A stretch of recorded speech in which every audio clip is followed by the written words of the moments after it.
Oh boy, here we go again.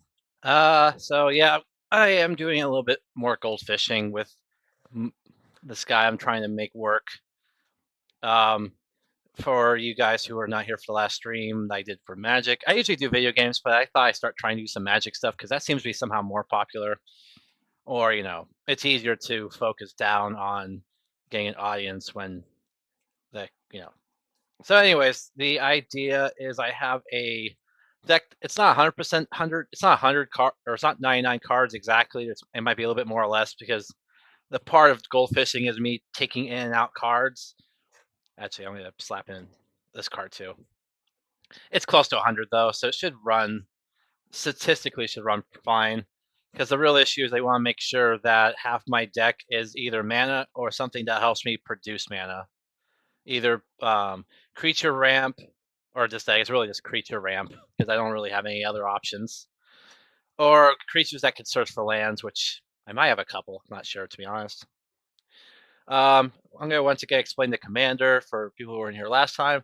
It has two pieces. One piece is if it have less than half my life total, it's indestructible, which isn't really that important. The important part is whenever another non-token creature I control dies, I may exile, and if I do, create a token that is a copy of that card, except it is an enchantment, loses all other card types. So, example, this is out, and this dies. I could choose to exile instead of it going to my graveyard, or I could choose it to exile from my graveyard. That wording actually means something here. And if I do, I exile the card. It comes back as a token copy of itself that is only an enchantment. So it loses its power, toughness, it loses all the other types. I believe it's still legendary. Actually, I don't know. Does Myrkul make legendary copies of the? That's a good question. It says loses all other types. It doesn't necessarily bring up the. Um, Let me try something. I didn't even think about that.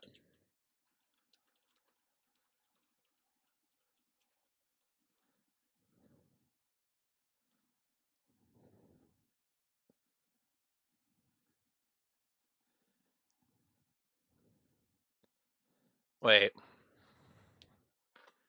Uh,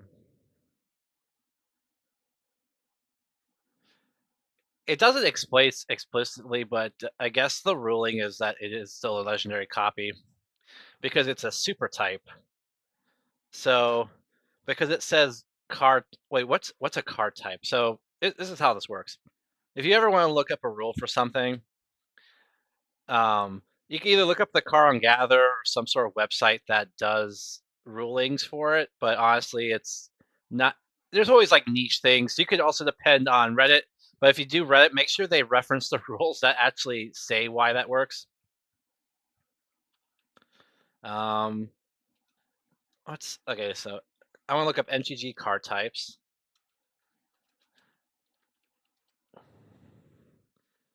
and the list is specifically land, creature, artifact, enchantment, planeswalker, battle, instant sorcery, and kindred. It does not mention super types or subtypes. That means technically, oh, it says card. Okay, wait, no, it says card types. Okay, wait, card types, card types.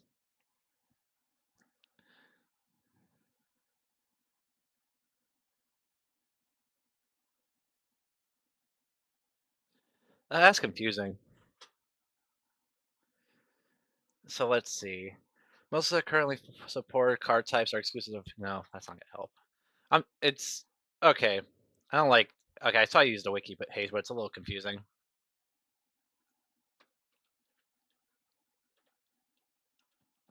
I'll look up for Myrkul.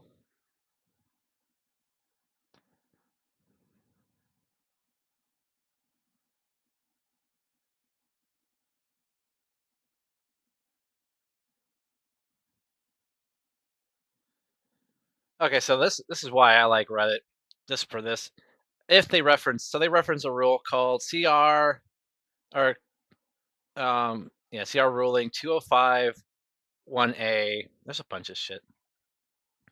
But I'm gonna do it like this.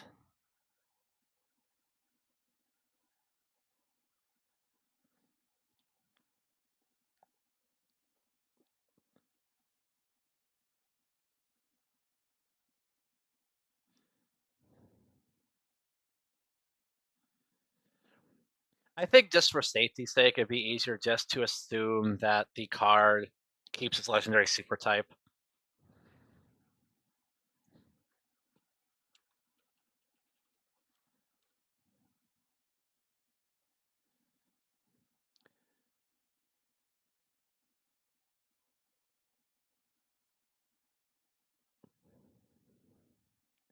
I'd say interesting enough. Also, if it was also a snow permanent, it would still be a snow permanent. That's good to know because there's a list of super types. So I want to get a list of those. There we go. Okay, it's a card super type. There's only 5 super types, I guess, and then there's 2 joke ones. Face the high elite. Oh, that's some old crap. So yeah, it could either be basic, legendary. If it's basic, legendary, ongoing, snow or world, it will keep that type, but it'll just become like basic enchantment. I don't know how you can make a creature a basic type, but it's still an option. Legendary, obviously, ongoings for scheme. Snow, so could definitely happen because there's definitely snow creatures. There are no world creatures, so pretty much it's either gonna be legendary or snow. Okay, but the important thing is the legendary rule does apply to the tokens because they are in fact whatever. There.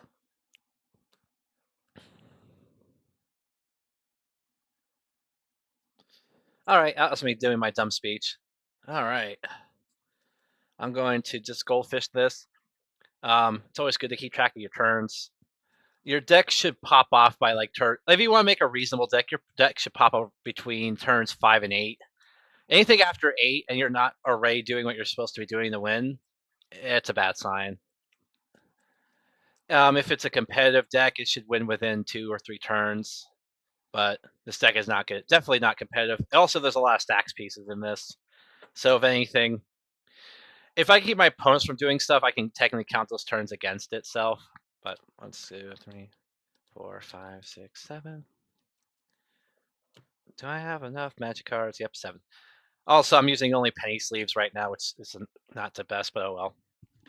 So my hand is weird, but it's playable. I also have something actually very useful for my starting hand, so I'm going to take advantage of that. Because this deck really needs sack outlets to maximize to speed up the Myrkul shit.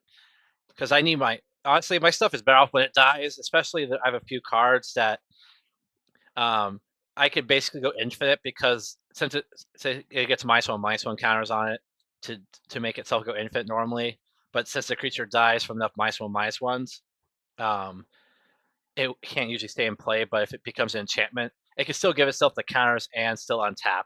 And because it doesn't mention the creature itself being, doesn't mention any mechanics that creature specifically has. Yeah, you can put -1/-1 counters on anything that's a permanent. Any kind of counts go on any permanent, unless the counter itself has some sort of ruling with it. But as of that I don't think there's any that I know of. Anyways, let's go ahead. Let's go turn 1. So my deck's not gonna run too quickly right away. I also forgot to disable the stupid zoom on this thing because it's gonna keep looking at my. Uh, 1 second.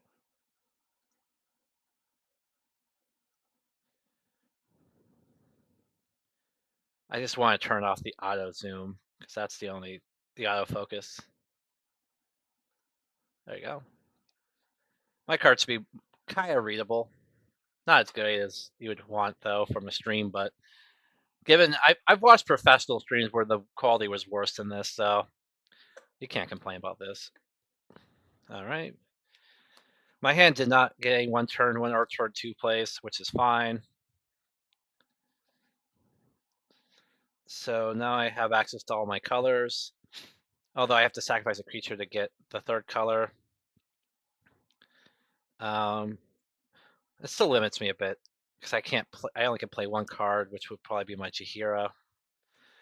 Jaheira lets all my tokens tap for green, which means all those enchantments I make can now be mana dorks. So the deck kind of speeds up. Though I wish this was any color, but I guess I'll have to accept green. That's fine. Green's actually like the least useful color in this deck, which is kind of funny. I say I got 4 now.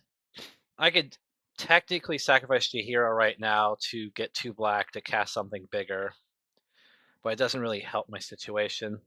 So let's go ahead and tap 3 and bring Umori to my hand.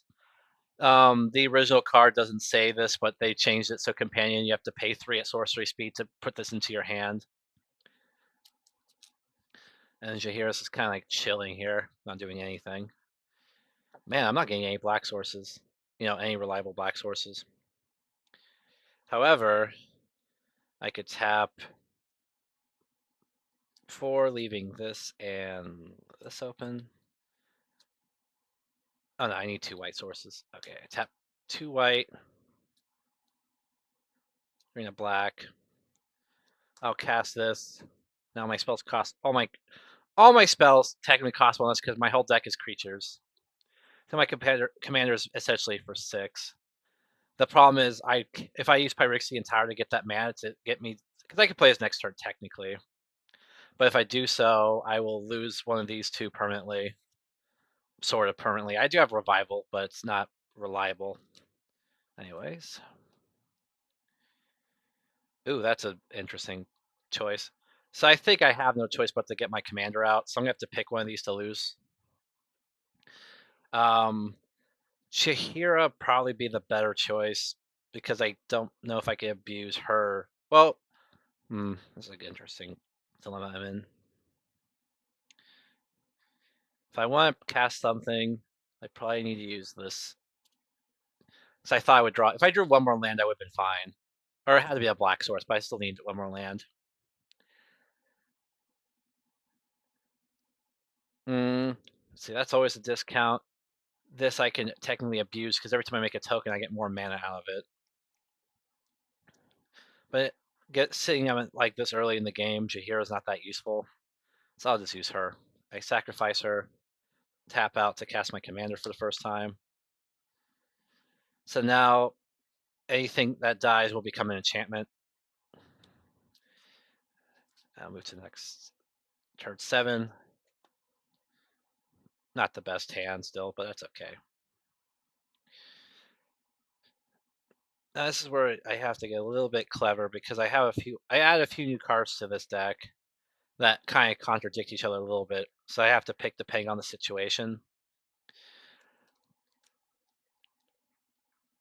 So let's see, who would be the first one to go up?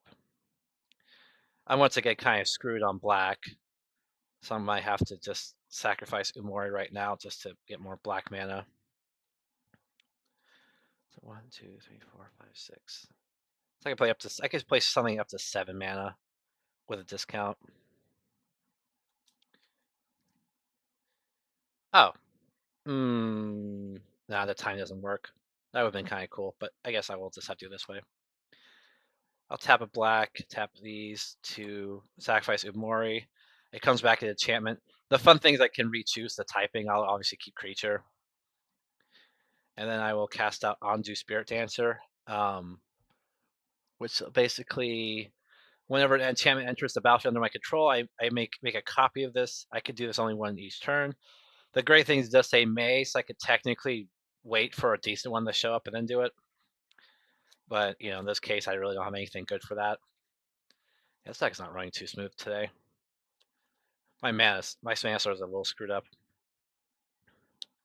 Oh, this could be interesting. So I'm going to tap 3. I play Spinner of Souls. When another creature I control dies, I may reveal cards from the top of my library until I reveal a creature card. Put that card into my hand, the rest of the bottom of your library in a random order. Now, Undo is a pseudo infinite card. What I could do with it is if I sacrifice it right now, what will happen is it'll come into play and see itself, and I can keep copying it. That's kind of weird.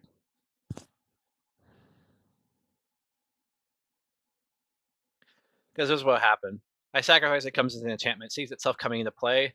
I can create a token of it. The token comes in, it does the same thing, and I could basically make a giant pile of Undo Spirit Dancers, maybe like 1,000 of them if I wanted to.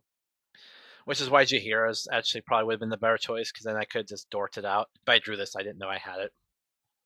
And also spinner will trigger if I do it. But do I have anything worth playing with that mana? Because I can make basically 2 black and 1 of white or green.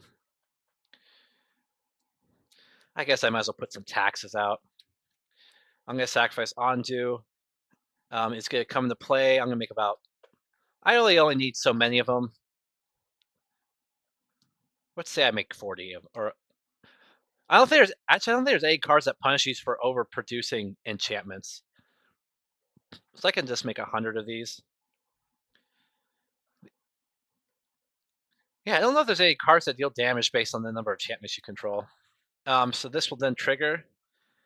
I'll reveal the top card of my library until I get a creature, which is I get Shelob, which I will explain when I play it. And now I have 3 mana to play with, 2 black and 1 probably white because I have nothing else to do with. I have nothing with green. I'll play the Kamal Console of the Allocation. It's a card from the original set, the original Campbell. I have the new one too, but I got the original one because it's just a fantastic stacks piece. Basically, I can anytime an opponent will cast an uncreature spell, that player will lose 2 life and I'll gain 2 life. Oh, it's discounted too. So I actually have 1 black floating. Wait, I forgot about the discount. Shit, so I actually have 2 extra mana. Okay, so wait.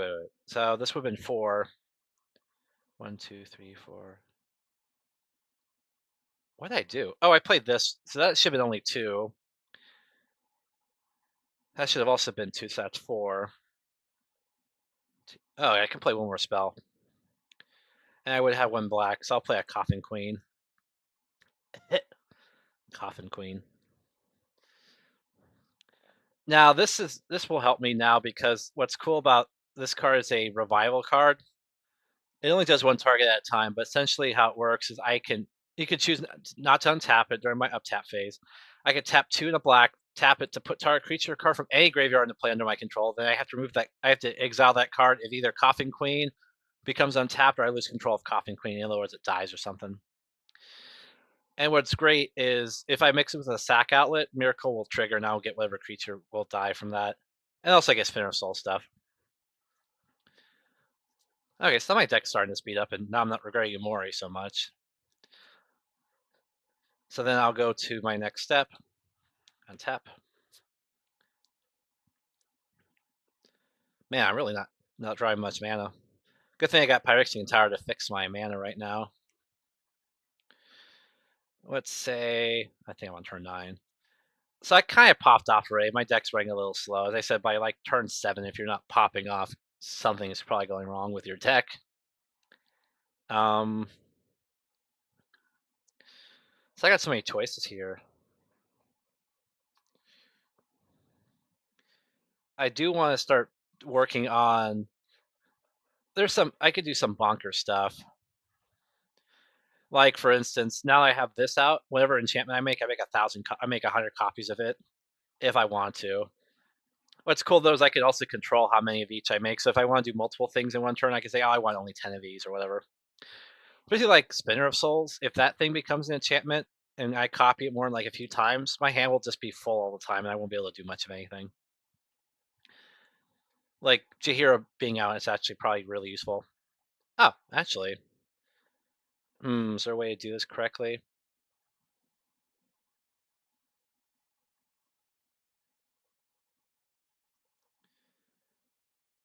See, the thing is, I can make a lot of green, but my deck doesn't need that much green. All the infinite, like I basically just cover all the generic cost of all my spells. See, I don't want to sacrifice anything yet, because I want this to trigger.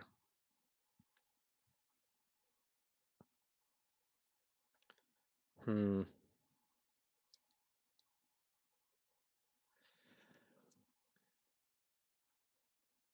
I guess I don't really have much of a choice. 3, 4, 5. So this is 6.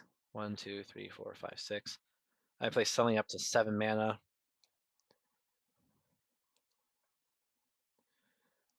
Problem is I'm like short 1 black. If I had 1 more black mana, that would be good. I might have to consider putting Mad Dorks in here that can produce black because I am so screwed on black in this deck. It's not even funny. Or I should just replace some of these forests with swamps because I've noticed playing this, my balance in like green is super low. Like I don't need very much green to pop off.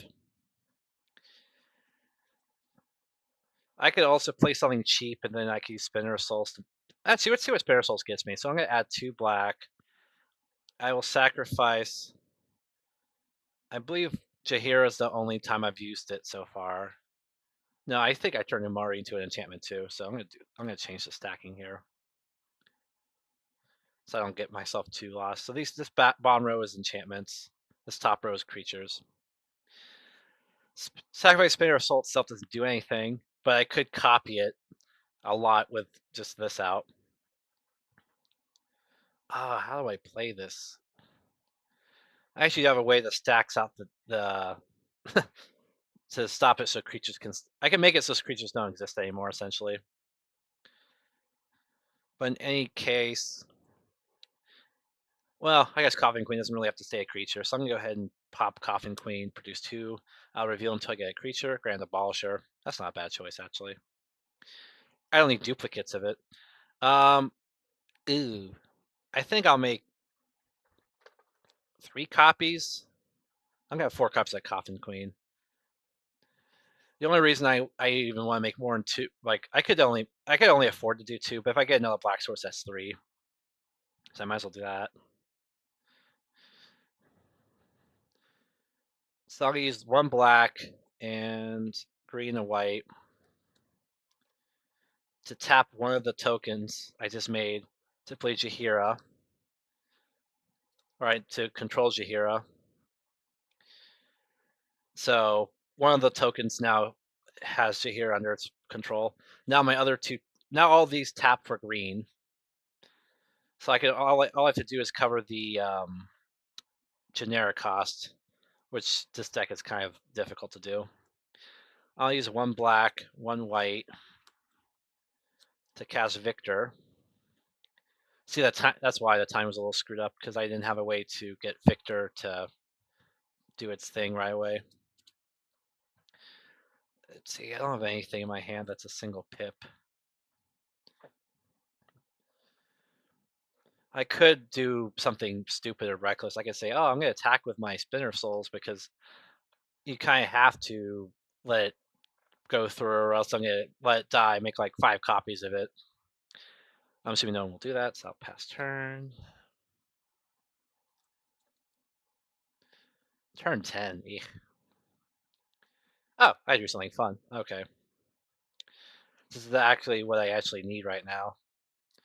There's suddenly a black source that isn't this. Because it kind of stacks. It makes everything stack weird. Oh, I have to keep one of these tapped, by the way, for permanently. So I'm going to represent that with this. So let's say I have 2 untapped and 1 tap, because if I untap it, at least I have to put that creature exiled. It exiles the creature. It doesn't put it back in the graveyard. So let's put 1, 2. I could use Victor. Oh. Okay, so I'm gonna do something weird. Because I kind of want Victor to do its thing. But I also have to figure if I need any of these cards out before I do it. So watch this. So Victor is, if I do Victor and I copy it a few times, I can get all 3 of its Eries to trigger at once for all 3 creatures before the state-based effects happen. Because I believe state-based actions only happen when the stack is empty, if I'm correct. Actually, that's a good question, Internet. When do state-based actions occur?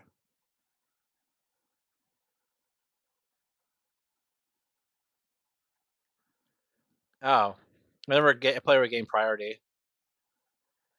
But I maintain priority, because what will happen is the cards will come into play, then all those things are going to stack at once. Actually, yeah, that is a good question.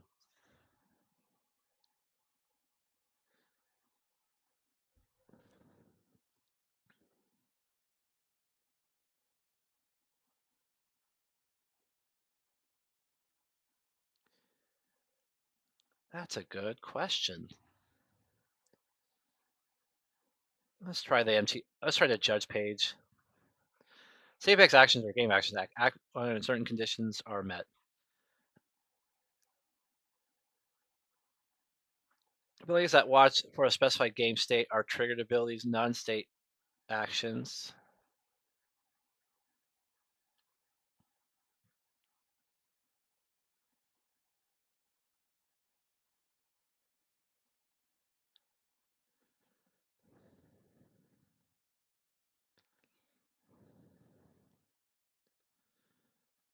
Let's do this. How do I word this? Because this is yeah, it's a weird interaction. If I take Victor, put him over here, make 3 copies of it, does it see all the? Actually, I guess if the card technically dies, the abilities are still on the stack. It just loses the creatures. Yeah. Okay. Yeah. So yeah, that's how that works. Because the state backs will kill the creature, but the ability stays on the stack. Because the ability should not disappear because the stat if the permanent it disappears with it. It's already kind of on the stack. Okay, so that should work the way I think it will. So I'm gonna do this. I'll take Pyrexian Tower. I'll sacrifice it with Victor. I will make 3 copies of Victor total. Eerie will trigger 3 times, so I get to surveil to. How would this work? Now what's the order of the triggers? I have to do all the surveils. Oh, I could do surveil. I could go through one list one or maybe diagonal. So I believe that is an interesting question. I might be getting this wrong. I don't care. Comment below if I'm doing this wrong. But if I'm correct, if I use this to copy Victor,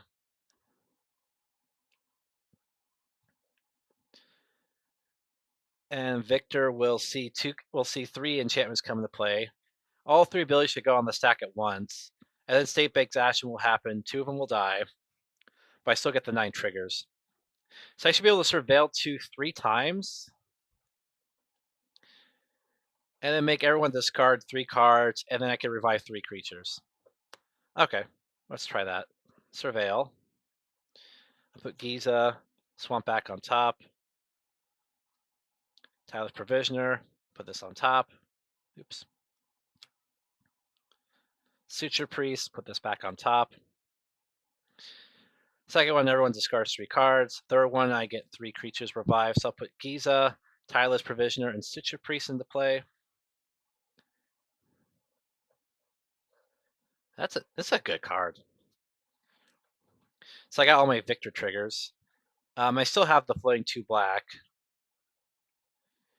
None of these do what I want.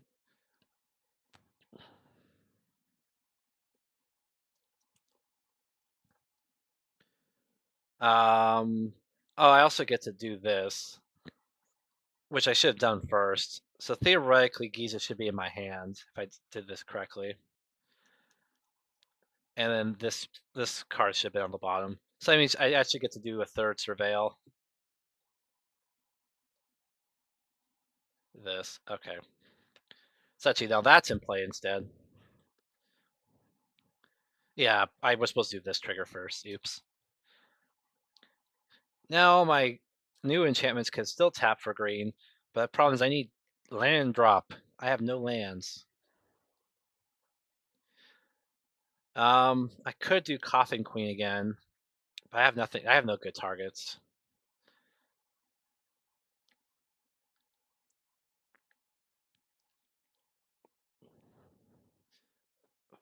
How do I even do this anymore?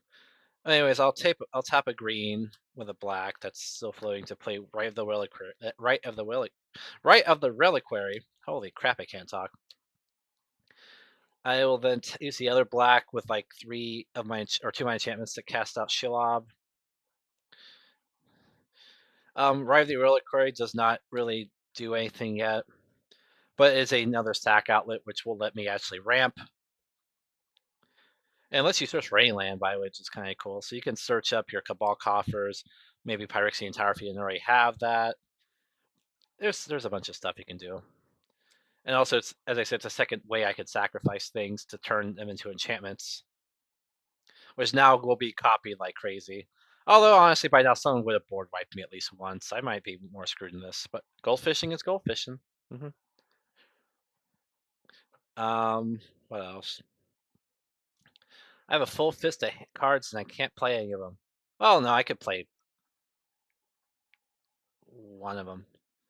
I already used both my black sources. I might as well put a stacks piece out too.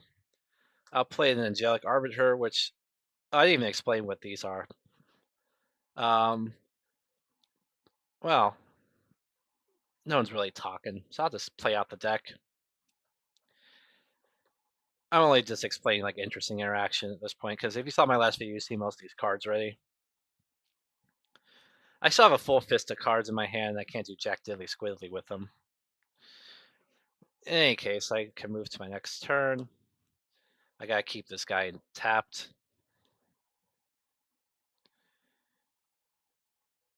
I'll put a murmuring Bosch into play tapped. This will trigger tireless. I get to make treasure, which is so useful right now because I'm so massacred with black. I will then use Ray of the Reliquary. I will probably pop Such a Priest, because this one's actually going to be nasty, because I want to make a lot of copies of this. So I'm going to probably make 20 copies of Such a Priest as an enchantment. Actually, no. No. I did that wrong. Let's go back a little bit. Let's go all the way back. Okay. I drew the land. The best move is actually this. Tap right, sacrifice Tiles Provisioner. I'll make 10 copies of it. Because honestly, I don't think I need. I don't want to. I want to have other things I can copy. So now I have 10 of this as an enchantment. Victor will trigger all 3 times, so I'm going to go ahead and Surveil 2. I will throw Guy Eternal Oketra into the yard. Do I want to put anything else in there? Yeah, I'll put both cards in there. Everyone discards, and I can revive a creature. I'll bring Guy Eternal Oketra back. So now all my creature spells will make me a zombie on top of it, which is awesome. Oh, and I also get to search for a land. So all that stuff happened because my creature died. Well, yeah, doesn't really matter, I guess.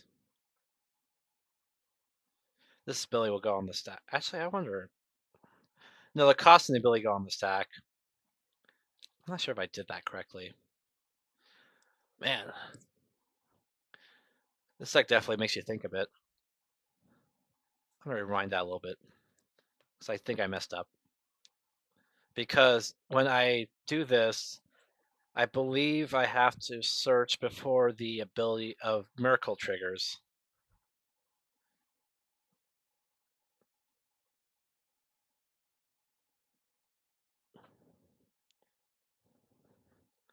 Well, I'll just do it. I'll do this anyway. I'm gonna tap this for 2 black, sacrifice Tireless Provisioner. That way I can make 10 of it. So now I have 2 black mana. And I will put a Murmuring Bosk into play, making 10 treasure. Yeah, that's how I do it. And I'll tap right the Reliquary. Oh, I also get to do this. So I actually will get the god into my hand. And I'll tap the Knight of the Reliquary. Oh, this actually happens, but when I sacrifice anyway. So those both in the yard. 5 guy Eternal Ketra. Because I did make 10 enchantments. And then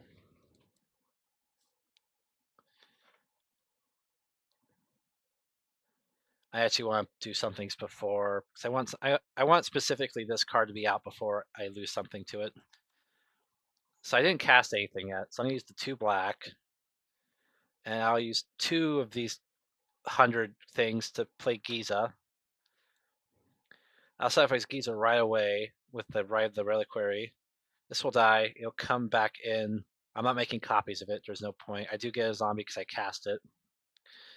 So I have an enchantment version of Giza, which is just a legendary enchantment. I'll then search for a land,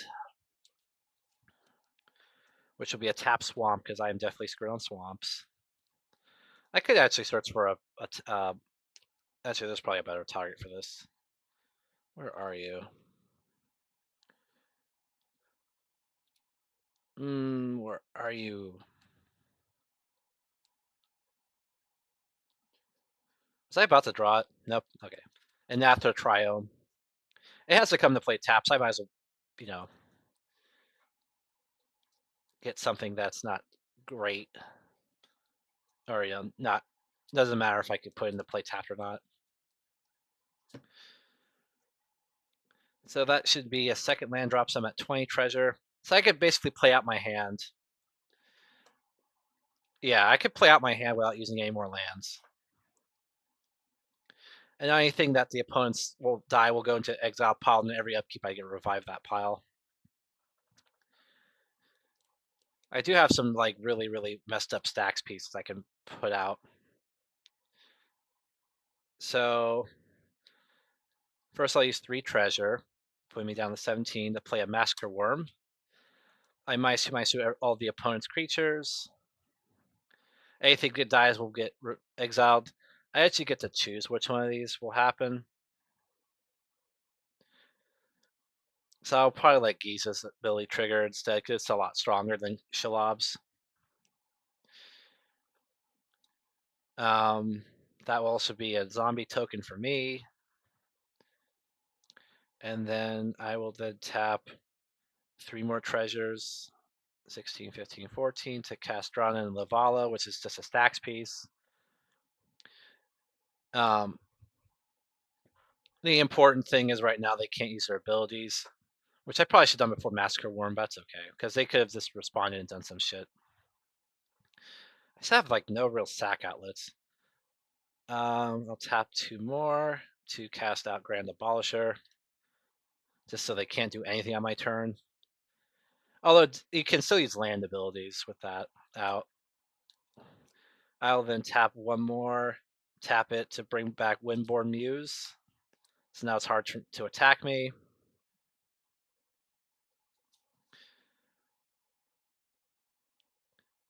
What else can happen? I could tap 10, 9, 2 more black, using the rest from those to play an Archfiend of Despair. So you can see I can empty out my hand pretty easily. I have no more sack outlets this turn, but I'm about to actually play one that does more static versions of stack. And I'll play the Harbinger of Night. This is the new card I added. I just got. Basically, it says during my upkeep, put 1/1 counter on each creature. Yeah, so I could kill a lot of shit every turn. So in other words, having a weenie squads get hurt, and it does affect my board too. Although really, with how my board is, I don't care if my stuff dies. The only problem will be Myrkul dying, but I could just recast him every time he dies. So I have like a 5 turn clock every round before Harbinger will kill my creature, depending if people just play shit to hurt me or not.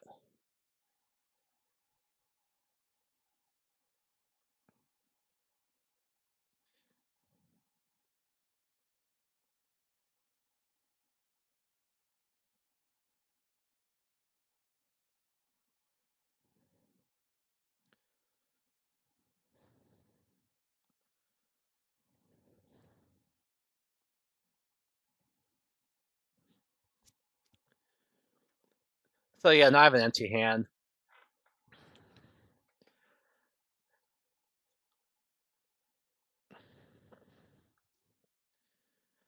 Now the thing I could do too is I could use Shalab's ability to decide.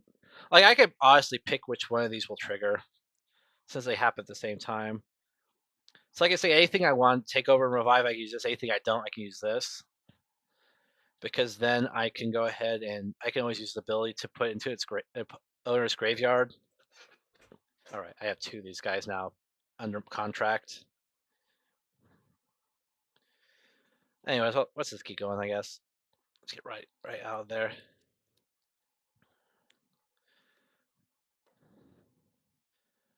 So right now, I'm going to draw very slowly, but there's a way I can speed this up.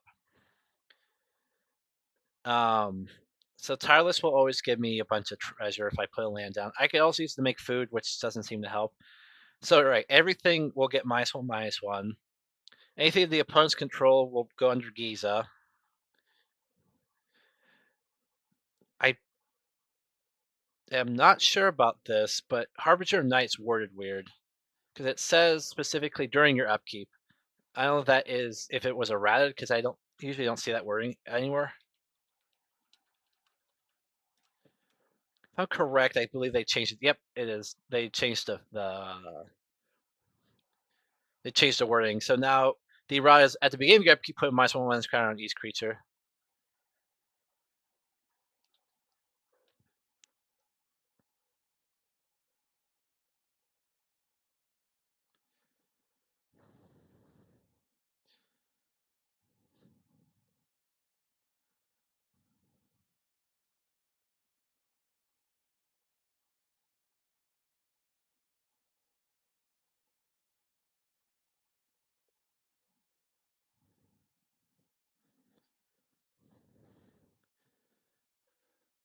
What was I gonna say? Yeah, so I have it's a being upkeep, so I could choose the stacks. So I could have this trigger before this triggers, which is kind of hilarious. Although I believe, yeah, when this resolves, it does based actions, I believe. I don't know. That's a so many interesting like interactions.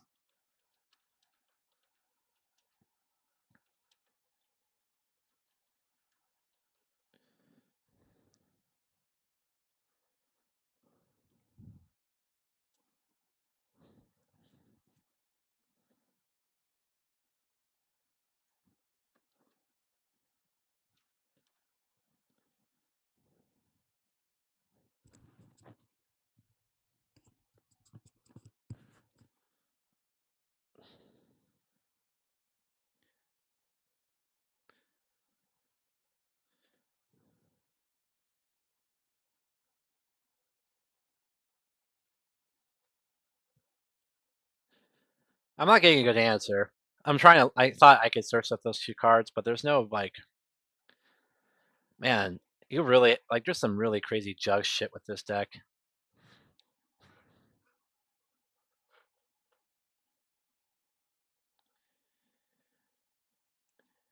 Now, okay, so I can think of it like this: these two go on the stack. This will trigger first. I give everything -1, -1. All those creatures will then die. Anything that happens with their death triggers will go on the stack. That includes Giza. So those cards should always will be exiled, and then this will trigger afterwards because they are at the same time. Yeah. Okay. Yeah. Okay. It's stacked super weird, but that should work technically. All right, so let's go ahead and trigger that stuff. I forget what this. Oh, this is the turn dice. I don't need it anymore. We're just kind of playing the deck out. So anything with 1 power would die right now. I think that's only one creature on my board, so that'll be the Suture Priest.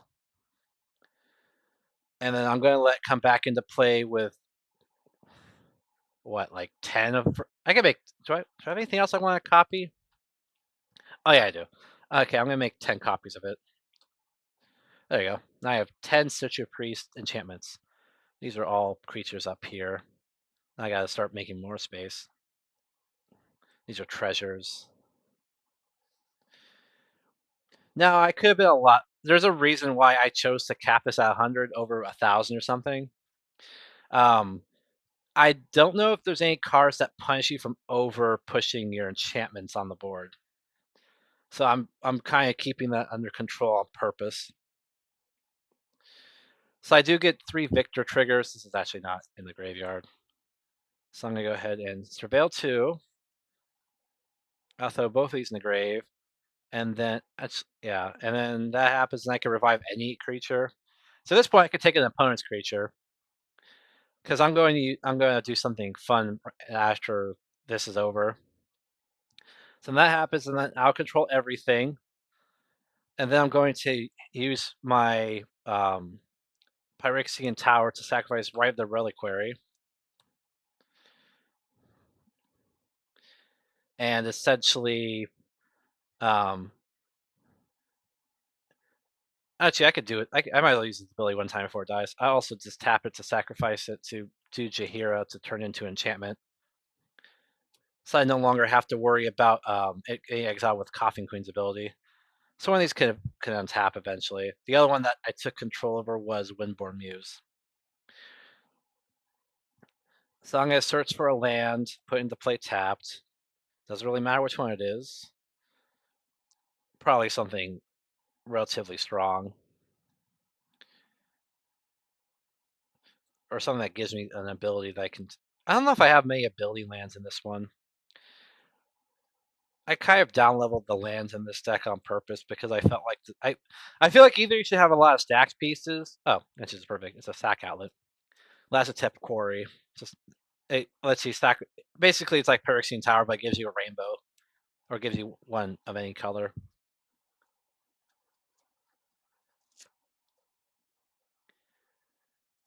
Yeah, anyone who's entering right now is like, what the hell are you doing? Like, yeah, I'm playing out a deck I built. But in any case, that will happen. Then I'll use Subpyrexian to sacrifice this, bring this back as 10 copies of itself. So now I got 10 regular rights. That will trigger Heartwood's Storyteller. Actually, it already happened twice. So one will give me a Bloom Tender. Second one will give me that. Nope. A Ketramos.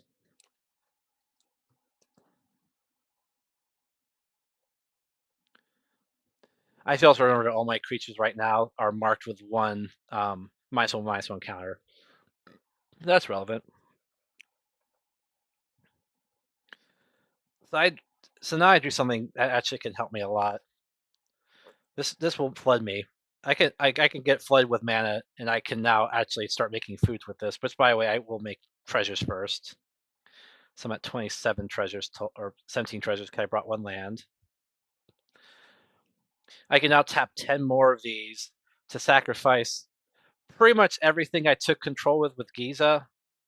Where's my Giza? Oh, right here. I keep forgetting. I have to make a row for enchantments. This is a creature. That's an enchantment. Yeah, this board gets a little hard to maintain. It's like, I wish someone board wiped. In any case, Victor's done. I can technically control 2 creatures. Mori's useless. This thing can still copy 30 more times any enchantments that come into play. So is there anything else I want to... So I can make my deck go stupidly fast now, because now I can make almost infinite mana. Or so much that it's going to be a scary amount. I'm going to actually use one forest. I'm going to play out Bloom Tender. So this is another card that's going to be fantastic to copy, because having 10 of those means I get 30 mana out of it. I can even maybe copy it more times. Because yeah, I'm running out of stuff that I want to make lots of copies of. I also don't know what the hell I'm controlling, so I don't know if like I control something that might be worth copying or something. Because like as I said, I could copy 50 enchantments right now, or I can make 50 copies of anything that come to play. So theoretically, I actually have 11 and 11 11, because it makes it's 50 copies, not 50 originals. It doesn't really matter. Let's go ahead and do... So I could do so I could basically board wipe right now if I wanted to, or one side creature board wipe, because I can do this. I could take the first reliquary tower, or right of the reliquary, sacrifice Massacre Worm, turn it to 10 copies of its, or I guess 11 copies of itself, because it's 10 plus the copy, or the original. To search for any land put into play. Everything gets -22, -22. I pretty much kill everyone already at that point. So I probably would have won at this point. In Exotic Orchard, bring myself to 27. Well, I'll make 10 foods actually. Or I could do 5 and 5. Doesn't really matter.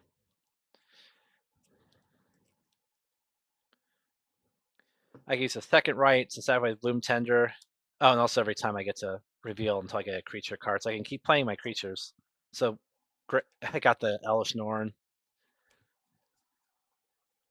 Do it again. Birds of Paradise. Another great thing to copy with that. I'll get 10 more of these little guys, so now I can tap for 30 mana. So I don't really need treasure anymore unless I get board wipe for enchantments.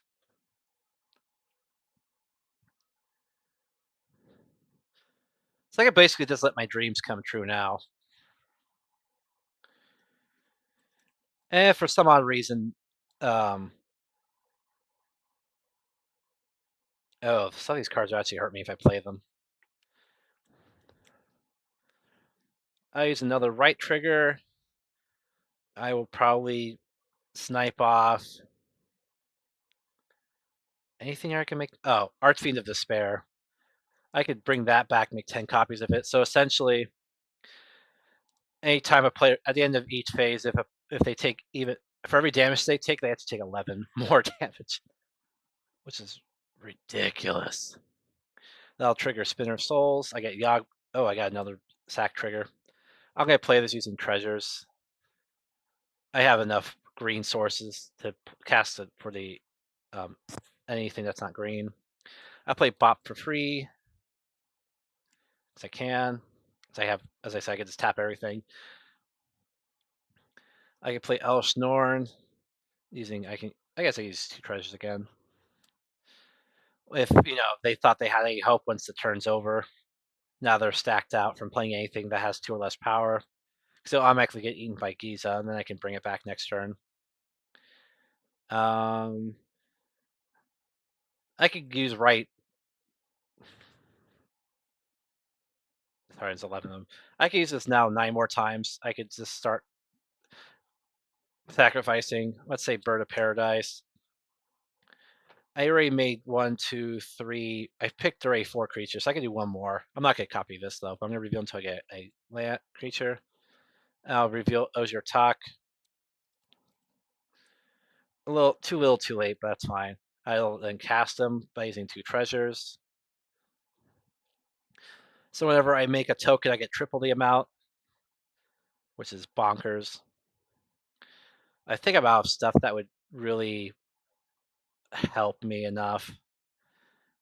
Because there's the downside with this deck is like if I go too fast, I'll deck myself really fast. Like let's say I chose to do Spinner of Souls. I can sack it right now. It'll come into play. I can make 3 of them. I can make 30 of them. I could basically I could play out my deck. Actually, yeah, I could play out my deck. That'd be funny. I'll use Ray of the Reliquary, so I'm down to 7 more of these. Sacrifice Spinner of Souls. Oh, I get to search for land every time, too. I forgot about that part. And I keep making foods every time, so I think I'm like that. So let's say I have like 50 foods. So I could eat all the food and gain a lot of life. But the idea is I'm going to do Spinners. Let's do another Spinner of Soul. Or I'll sacrifice Spinner of Souls. They'll come back. I will make. It'll be 3 copies for every time I do it. So let's do it 3 times. So I'm going to only do this 3 times. So I'm going to get 10 or 9 of these total. If I can find it. 7, 9. So whenever any one of my creatures now dies, I get to reveal 9 cards and put that into my hand. So what kind of dumb shit can I kill right now? Windborne Muse. Screw it. I'll sack this. I get 9 triggers of that. So first 9 creatures are in my hand. That's Dream Devour. It's going to be hard to do on camera with hands like this. That's 1. So that's what's here. Kenai, 3. No. And it does say May, so I could theoretically not do Platinum Angel, so I could basically make sure I don't lose the game ever. 6. Indestructibility is always good. 7, 8. And Preacher. Oh, Preacher's fun.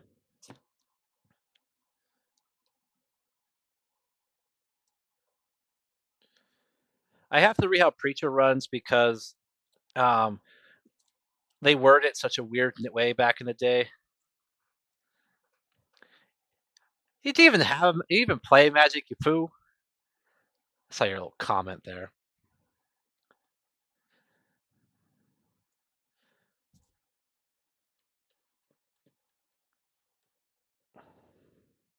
Ew.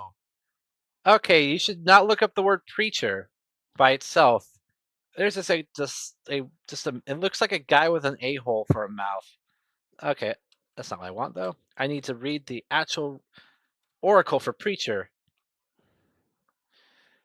It's a weird card. I did spend a little too much on it, but that's okay because I thought it was just a fun, mechanically fun card. I wanted to try it. Although preacher's no longer a creature type, it's now a human cleric, so I got that. And of course, it's running really slow.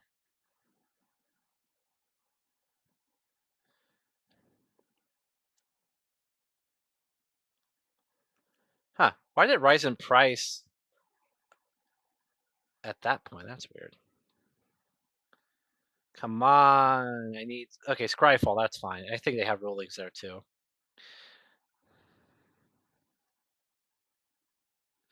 Okay, so it's the same idea as Coffin Queen. As long as the creature is tapped, or I could tap it. So I have to target a creature. So if they have hexproof, I cannot control the creature. So I'd say their only creature is like a good card. And yeah, that's sad. That's so sad. Oh, and Bop is now an enchantment. So taps for mana. Anyways, I got 9 creatures in my hand now. I will say, fun thing about Preacher is I could take whatever I take over as long as it's not a token. So I'm pretty sure, like the way I've been board wiping, they can't have any tokens out anymore. But in any case,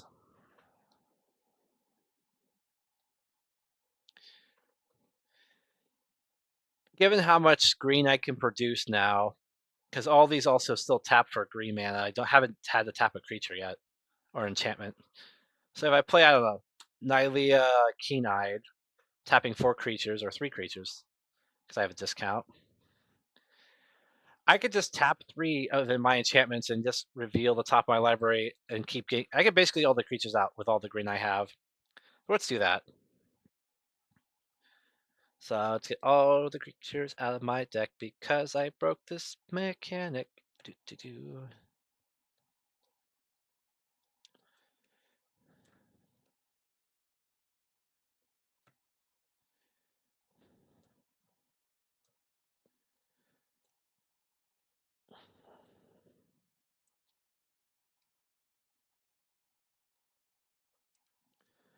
So I'm down to like 12 cards in my deck. And I got all the creatures out of my deck basically because I have Jaheira with Nylea and I could definitely pay 3 per card. And if I really wanted to midway, I could find ways to make more enchantments.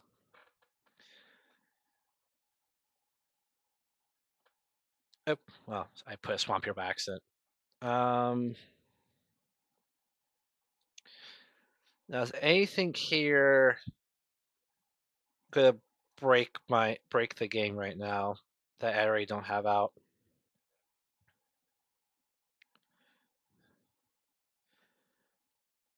Some of these cards I might have to take out of the deck because I realized how like bad they are for how my deck runs.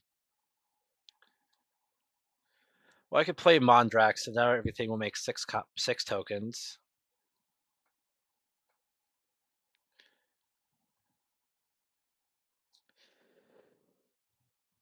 Oh, what else could I actually play? Well, I would have to play my entire hand because at the end of the turn I have to discard down the hand size anyway, so I could just drop everything. Nothing out nothing I have out will hurt the opponents if I play a creature, which is one of the things I could technically try to figure out. If I had anything that punishes opponents for me playing tokens, then I could do that, but I didn't put those in on purpose.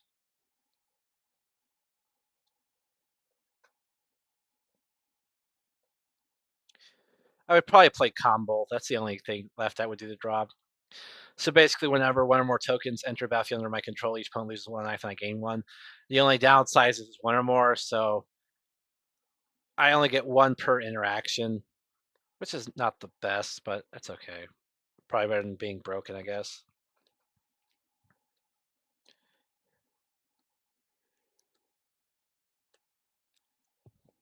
I'm trying to think if I have any, like...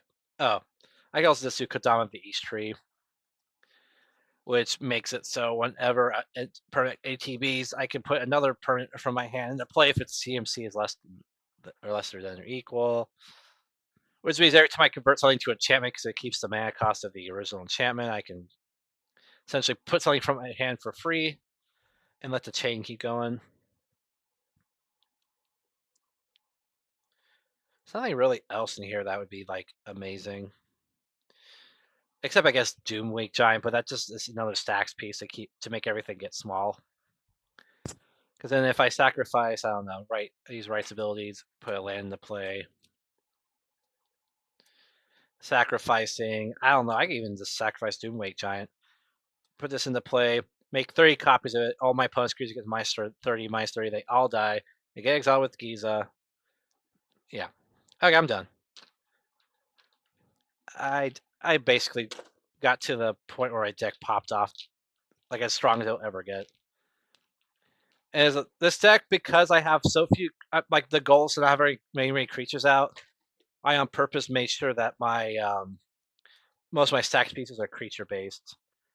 I did not do too much outside of that. I didn't put any restrictions on casting spells, which I totally could have. Did I fuck up? Yes. I need to keep Umori out.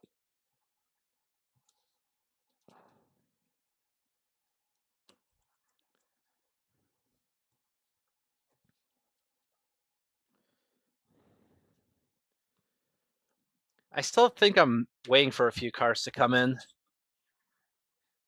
because I am buying them singles, as the kids would say.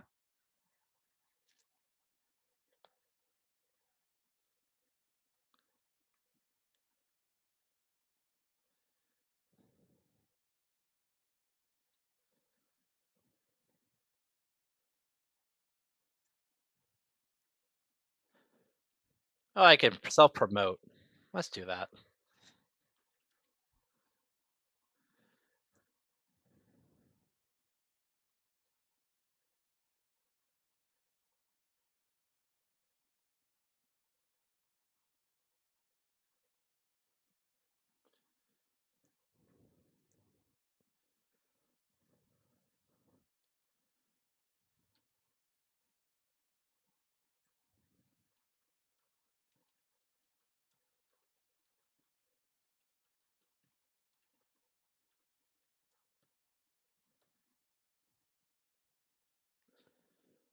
Self-promotion, because I am a...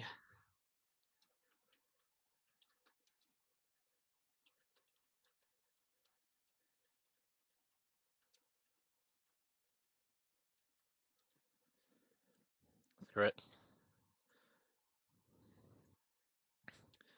Well, I was going to stop with that, but let's show off something else, I guess. Another one of my experimental... I wouldn't say experimental, because there's so much data right now. It's like, it's hard to build an original deck anymore. Like a truly original deck. Because as soon as a new commander comes out, everyone's like, how do we break it? Which means that almost every single strategy is found out about the card.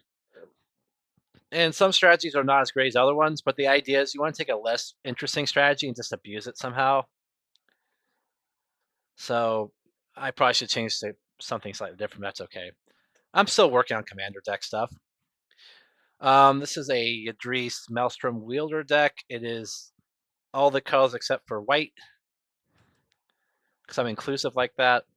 And the idea of this is I want to wheel into stuff. It's a wheel cascade deck. So basically, I force everyone to shuffle up their hand or put into graveyards, draw new cards, and I get benefits from getting new hands every time, probably getting to more wheels. And then if Idris hits someone before I start all that, I get cascade triggers every time, so I can play something cheap for my deck. which are either like the zero costing spells that you normally can't cast without suspend or whatever. But anyways, this deck is actually already played before, so I know this deck is a little bit more balanced. But that's a pretty good start. So let's go ahead and start. And it's always good to keep track of your turns, so you know how fast you're popping off.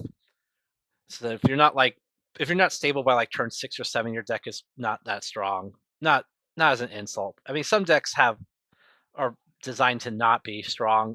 I don't know. I'm not gonna. Let's not talk too much. Let's just play Magic. So I will start by drawing a Magic card. I I have two turn I have two turn 2 plays. The best bet would probably be use the Pollute Delta, crack it, take a damage, and look for a Triome if I have one in here. I honestly don't know anymore which decks have my Triomes in it. But I need a specific one because I have other cards in my hands that are land type um, dependent to be at full power. So I probably want a Xander's Lounge. Yeah, I want a Xander's Lounge. I should have one here.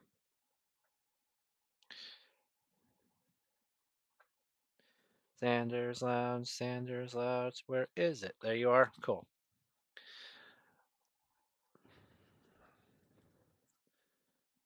So I come into play. Taps for blue, black, or red.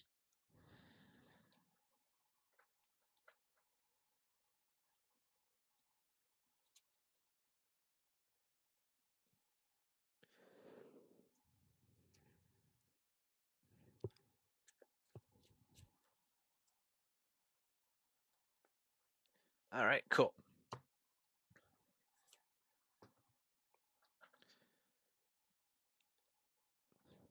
I can go turn 2.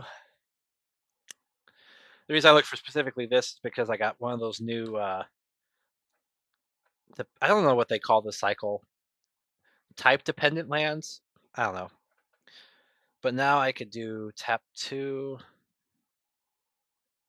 and I'll probably go ahead and play out a Growth Spiral. It lets me draw, put a land into play. I need something that can help me fix my mana a bit more because I do need I need 4 different colors to display my commander alone. I will play a Water Grave tapped. If I wanted to bluff, I keep this untapped. Say I have a counter spell in hand, but this is goldfish. I'm not gonna do it. Or I guess I can. I bluff it and I untap. Now I'm on turn 3.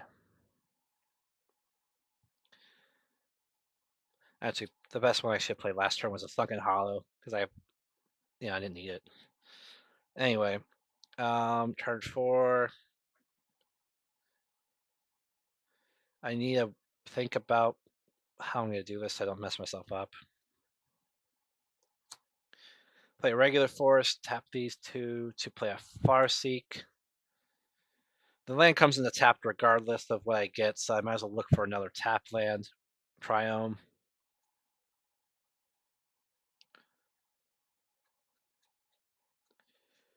So I get Zeatora's Proving Ground. So my commander can come out next turn because it only costs 4 mana. It's it's a it's expensive in the fact that I need 4 different colors of mana to cast, not because it's you know. So I ramp twice. That's good. This deck definitely needs to ramp to work.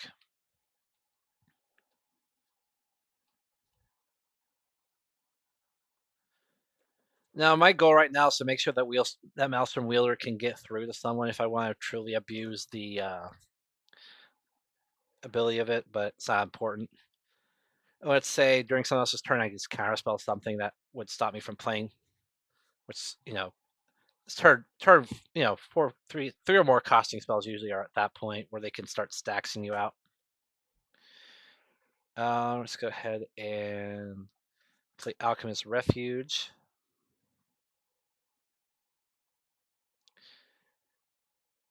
So I want to play my commander now. Yeah. Yeah. So let's say I get my commander out. My hand doesn't really have anything cheap anymore, but I'm gonna hold up mana.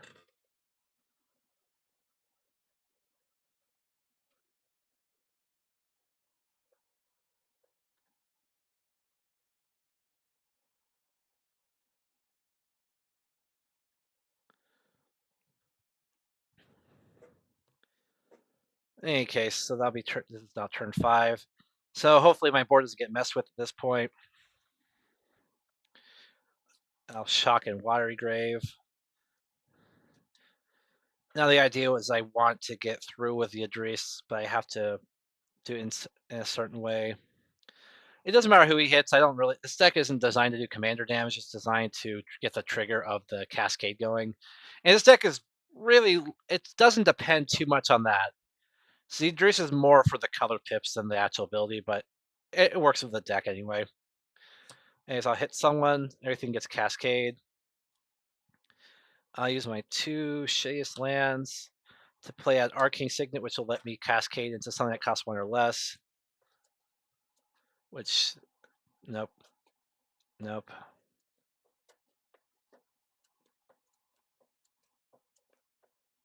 My God, there is something. There's actually a few somethings. I'm actually surprised I haven't got one by now. Oh, it's exhausting. Okay, nope, nope, nope, nope, nope. Profane Tutor, which lets me look for any card put in my hand shuffle, which is perfect because now I can tutor up something I actually can use.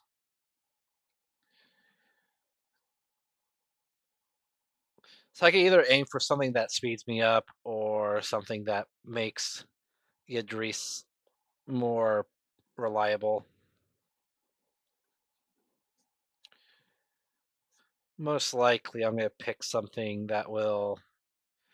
I'll probably pick an enchantment because I need to keep my board state pretty. Um, or I need to keep my hand pretty full for this deck to work because wheel effects are heavily dependent on.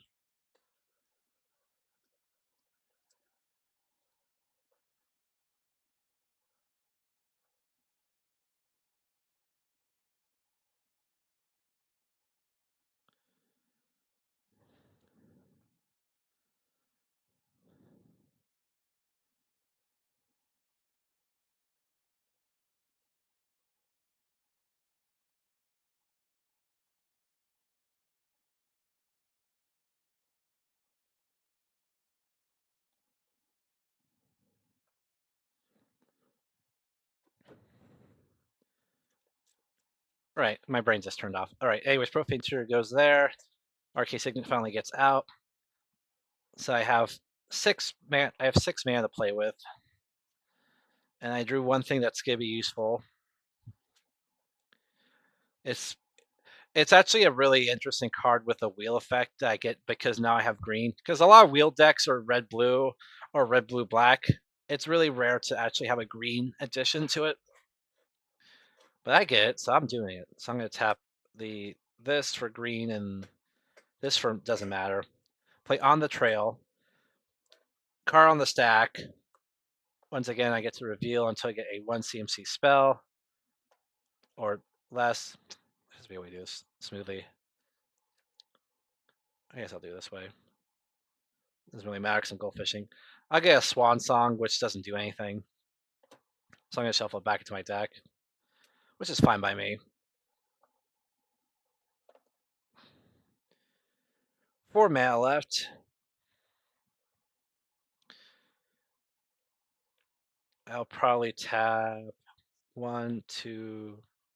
Yeah, I'll just tap these 3. Valakut Awakening. So let's see what I get again.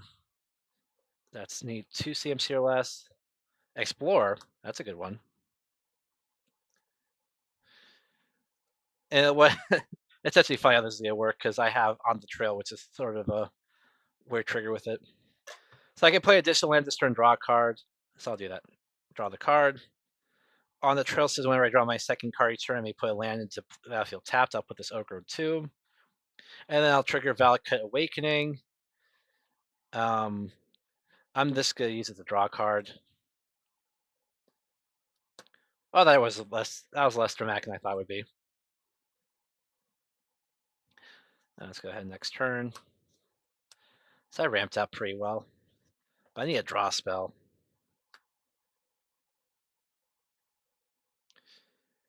I'll move to combat. This is turn 6 now. Because I think I ramped up 3 times already. So if I do these 3 ramp. Yeah. These were all played with some other effect.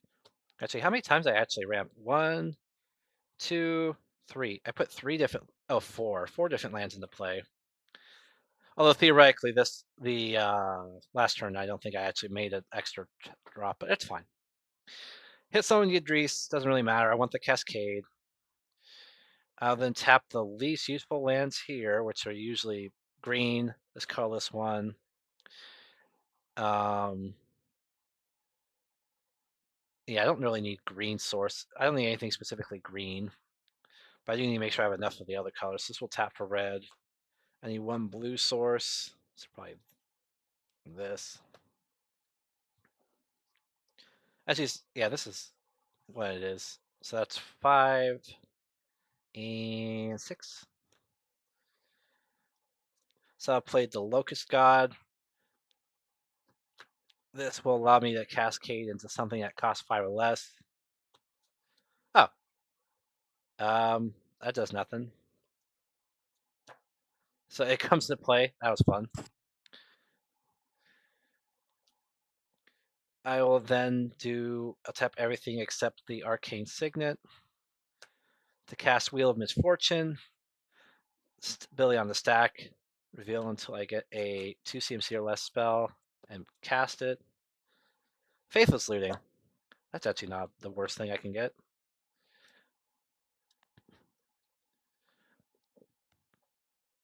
I'm going to be discarding my hand anyway.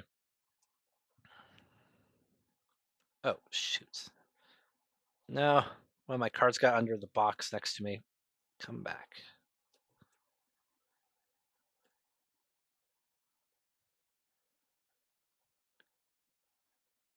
Oh, the Aether. The last set that came out was, what was it? Aether Spark. Yeah, that set was not so great, but it's not ruining the game per se. Now they're having like a bunch of sets that are gonna come out that are gonna just flood people into playing the game. There's a Final Fantasy set, Spider-Man set. They're bringing out a Dragon set in about a week or two. They're doing an Avatar: The Last Airbender set. Yeah, that Magic kind of sold out. There's a lot of what they call alternate universe sets.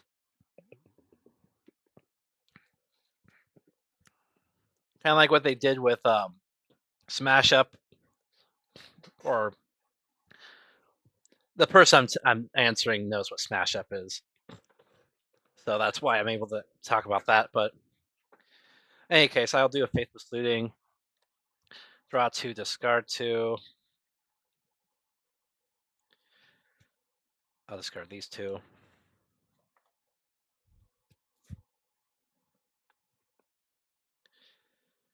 I drew a second card, but I didn't have any lands, so I'm not going to put a land out. And then Wheel of Misfortune will trigger.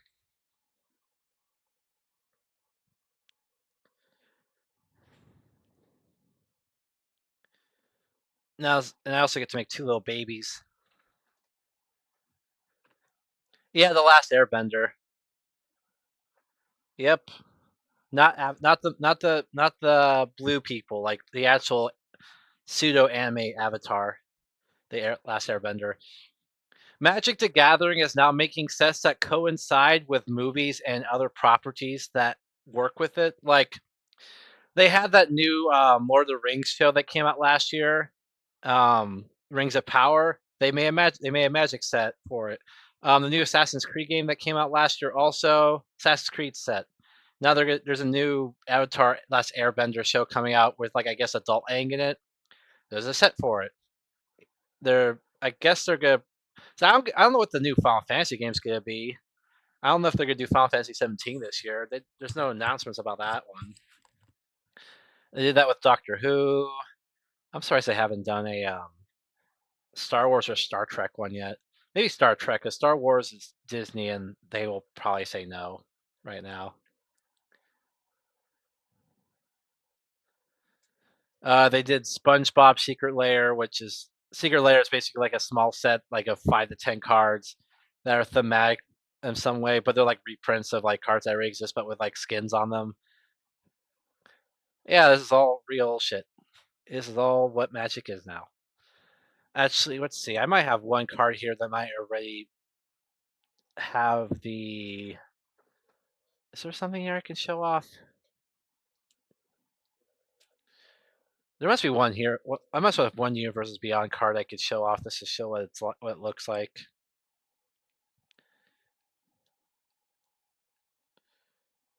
or at least one that you would probably know. Because I have stuff. I found some Doctor Who stuff, but that's not gonna help.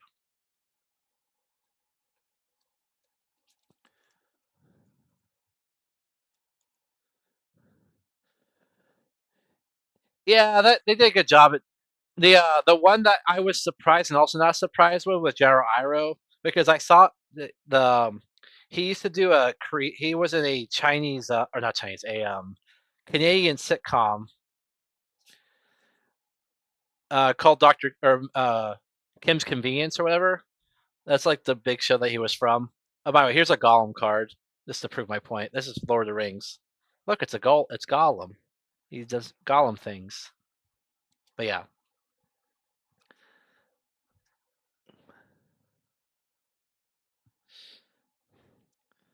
Anyways, I'll just keep playing this out. But Wheel of Misfortune does its thing.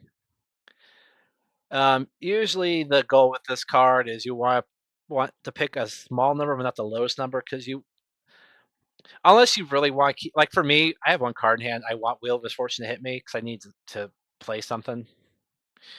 Maybe someone's gonna try to counterspell it. Maybe I could just, I could deflecting swat something. Maybe someone's gonna try to hit me with a spell. I could deflecting swat, do another cascade trigger until I get something smaller, which will probably be an assassin's trophy. So I can destroy something, and they can search for a basic. Oops, don't want to make that mistake again.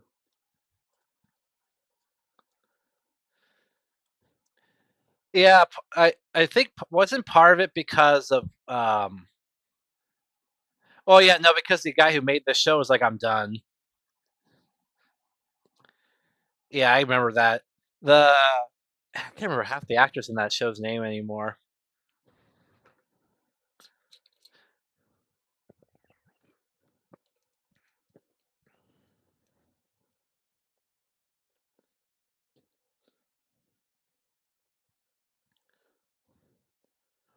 By the way, Korean sitcoms are fantastic. I'm not gonna. A lot of them are weird because they're culturally. They're like kind of like us, but not enough. So it's really weird to watch it. But it's just enough that you can kind of just say, yeah, it's cool. Anyways, deflecting spot.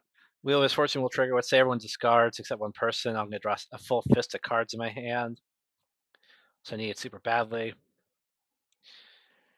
I have no way to play. Well, those are creatures. Actually, I get 7 more, so I have 9. I have nothing else I can play for 1, but I haven't played a land for turn. Shit. Because I'll just put this into play tapped. Next turn. I drew a really bad card I drew a card that I don't like to draw. There's 2 cards in this deck that have no mana cost, but they have an alternative way of casting it. But the trick is you're supposed to have the Adris cascade into them, so they get cast anyway. It's weird. Huh.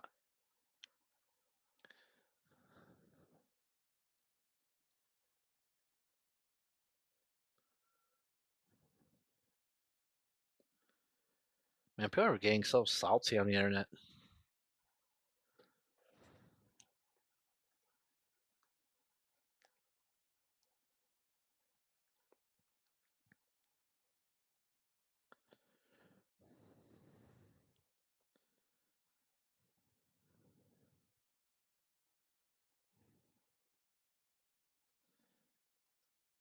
Right. Anyways, I'm just gonna try. This is me just showing off the deck. So normally the idea with like Locust God is to flood the board with a bunch of creatures and hit someone. But because of how my deck orders, I can't really. I don't draw a lot of cards and then hit people. I usually will hit the person, then draw cards after the fact before I can make more of those bugs. Plus, they're nice blockers because this deck definitely has no defenses. It's kind of spell slinging. Once I hit someone, I get my little Cascade fun. I'll probably start playing all the. Usually, you want to go cheapest, the most expensive card. And there's also stuff in here I can probably get, which will be fun. Let's do a green and a blue.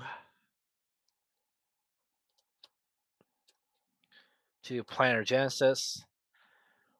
And it as it's on the stack, I get to cascade to something that costs one or less. Oh, winds have changed. Uh oh, that's not the best card. So this basically says everyone shuffles their hand to library and draws that many cards.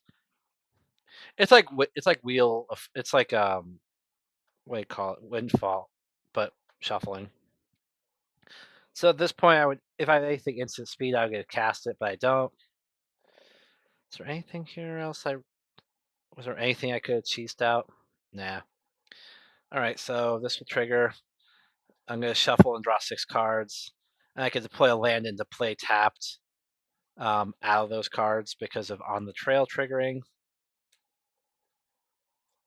Some fun stuff. Fun stuff.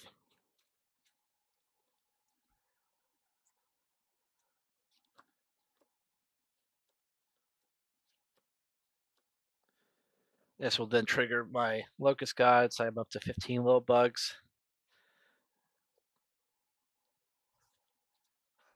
And then Planar Genesis will trigger. I look at the top 4. I get to put a land into play. Oh, sorry. First, before that, I get to put a land into play tapped from my hand. I'll put Blood Crypt. And then Planar Genesis will happen. I'll put this Morphic Pool into play tapped. And shuffle the rest.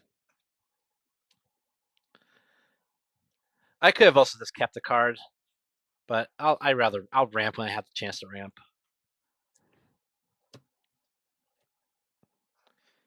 So now my new hand will be here. I'm gonna go ahead and tap 2 more.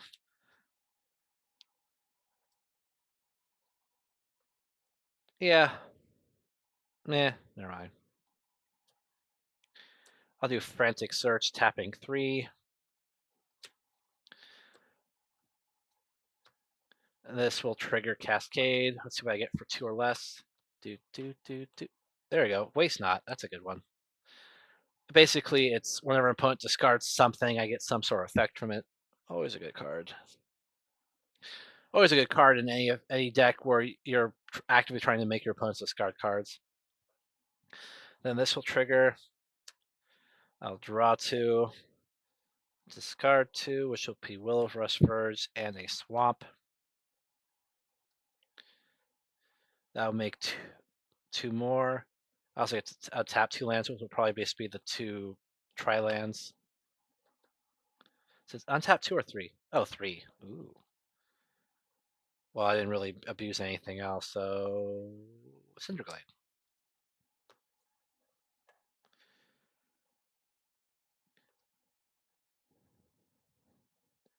I'm going to tap. Oh, no. I gotta be careful because one of my spells will almost guarantees me a certain card. I gotta be careful not to cast it. So it's tap 1, 2, 3, 4, 5. Leave my 2 oh, well. Leave my 2 Triomes open and the Cinderglades? Yeah, that's fine. Play Xyrus, the Withering Storm, which I wish I had a bit earlier, but that's fine. Let's cascade it. Narset. They don't work with each other. Narset actively screws over opponents. I might actually take this out of the deck. It keeps opponents from drawing more than 1 card. But with wheel effects, that's super broken. But with stuff like Xyrus, it's not so great. But the great thing about Xyrus is I could just hit someone and draw cards straight up. So it's not the worst thing. Some of these cards are not the best together, but it's okay. Anyways, let's take this down to 2. Look at the top 4. I'll take it to Fairy's Puzzle Box, which with Narset basically means that everyone's only gonna have like 1 or 2 cards in their hand every turn. So let's put that to hand. I'll then tap out to play that to Fairy's Puzzle Box. Come on, Brainstorm. I'll take it. I'll cast Brainstorm, drawing 3, putting 2 back on top of my library.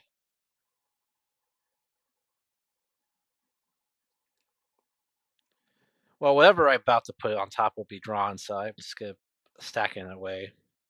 I'll put those 2 back.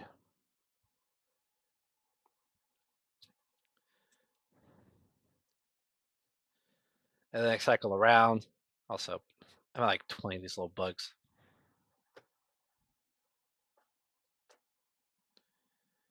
So it does say beginning of that draw step, so I put 4 cards into the bottom, and then draw 4, and then draw an extra card. So that's 5 draws. And in that, I get to play a land from it. So I'll put Command Tower, or I'll put Scalding Tarn. No, Command Tower to play tapped. Play Scalding Tarn for turn. Crack it now. Search for a land. Which will probably anything with a land type at this point. So I'm already running out. I'll just play a green pool. Untap, so I'll shock myself with it. That was 3 draw triggers. Doesn't really do anything here. Tap 2 more. Play Nature's. Nope, don't play any more spells. I almost forgot the rules. Don't play shit. I'll move to combat. The Idris will hit someone. I'll probably hit someone with Zyrus too, so I can draw some extra cards. I hit someone, so I'll draw 3. All my stuff has Cascade.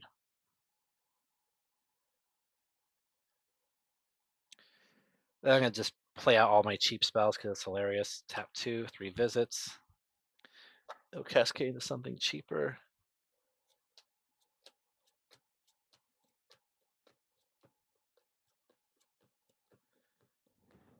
Oh, Wheel of Fate. So Wheel of Fate's on the stack. Do I want to cast it? Yeah, why not? I'll put it on the stack. I will priority with it to tap 1 green sword, blue source to play a Fairy Mastermind. It'll trigger again.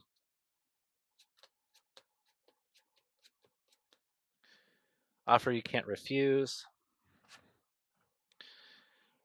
I could use it to counter my own 3 visits, but I'm not going to, so I'm going to shuffle into my deck.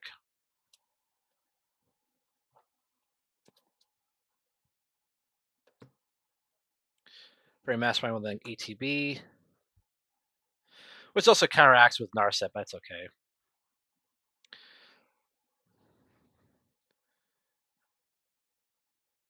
I will then do Wheel of Fortune, Wheel of Fate, so everyone discards. So everyone who discards extra cards will let me draw a card. So I'm gonna make a bunch of black mana, some zombies, and a bunch of cards. So I'm gonna say I draw like 12 cards, or whatever this is. Whatever this is, probably as much as I drew just now. Well, no, they don't have that many cards in their hands, so let's say half of that. 10 cards. 10 cards sounds right because I draw 7 for myself.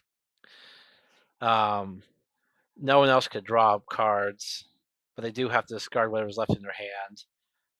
Which I also got like a little bit of black mana. I'll take this to 1 to look at the top 4. I will put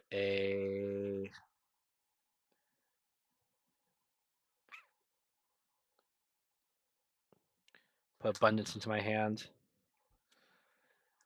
Abundance is essentially a way to control my draws. It also keeps me from decking out because what I can do, because the way you lose the game is when you draw a card and you can't draw anything. I could just choose to reveal, and revealing does not count as a draw. So that actually works. And then 3 visits will finally trigger after all that shit. Oh no, sorry. Think visits first. I fucked up. I'll search for a forest card, put into play, then shuffle. I don't think I think I'm out of forest that will come into play untapped. Yep, so I'm gonna just have to put in the sheltered thicket.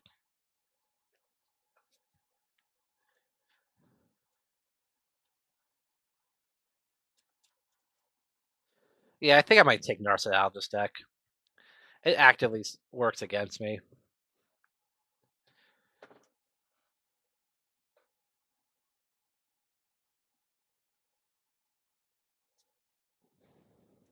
Anyway, 3 visit resolves. I'll tap this and a blue source. Play on the seas, on the stack. Let's see if what I get for 1 CMC. I only got like 1 or 2 cards left in here that could even trigger it, so let's see what I get. Probably I didn't do this yet.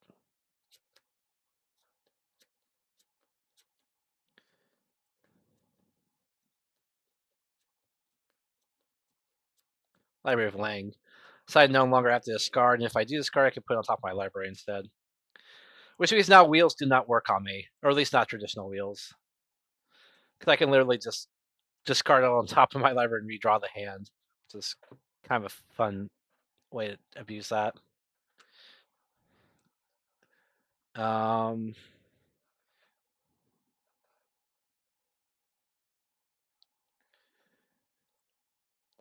now I want see, yeah, I everything I want to do, Narset actually like aggressively stops it from happening. So I definitely should get rid of it.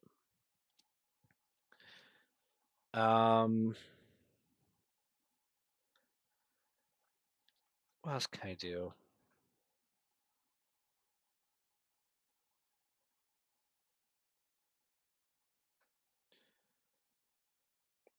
I can do this fun card.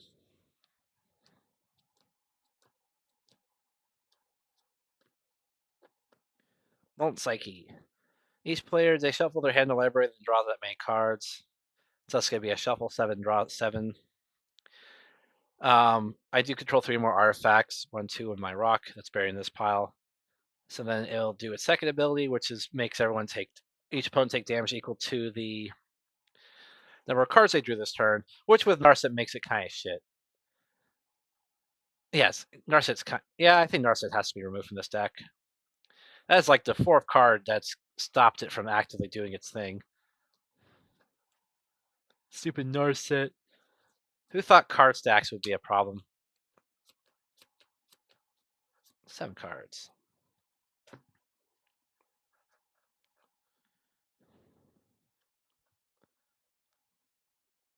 Oh, I forgot Cascade. Whatever. We get how this deck works.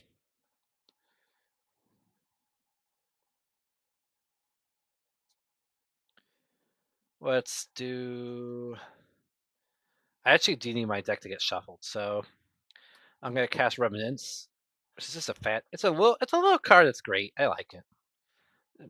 It probably gets shit on, but it's a good card. It essentially lets you shuffle target player's graveyard into a library. This is also good for like dealing with decks that have graveyard, like use their graveyard as a second library, like Gagari decks, or whatever. Anyways, what do I cast for 2? What do I cast for 2? What do I can cast for 2? Where is my spells for that cost 2?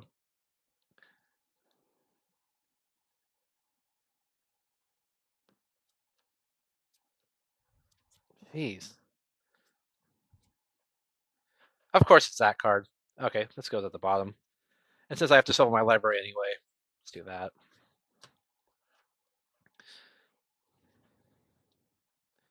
I might also have to get rid of some of these counter spells because they never come up when I need them to come up.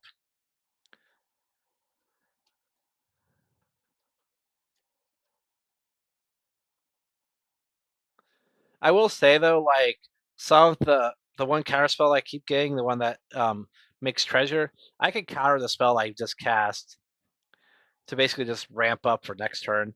Because this deck, there's enough green ramp, but it's a little weird. I just put counter spells because it seems like the blue, you have to put counter spells in the blue deck. Any reminiscence hits. Let's go do one more spell for turn, maybe two. I'll use my last two to play a Felwar Stone.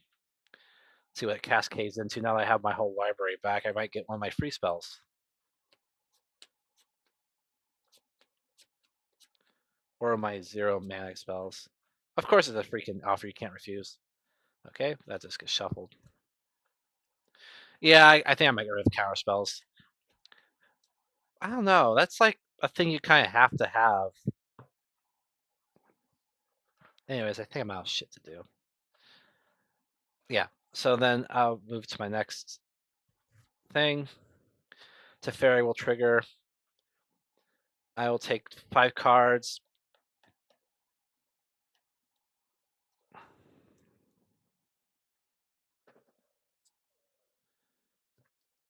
Draw 5.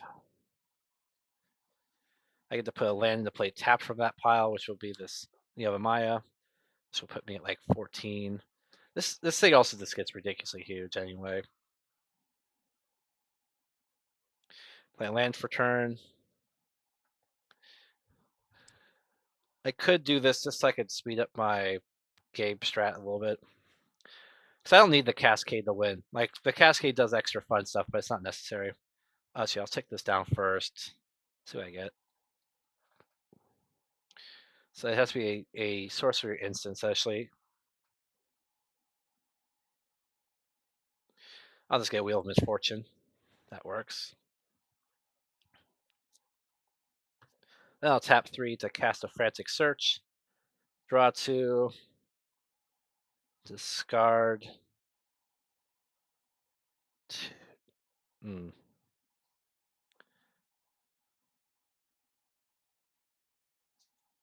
Discard 2. Back on top of my library. Untap up to 3 lands.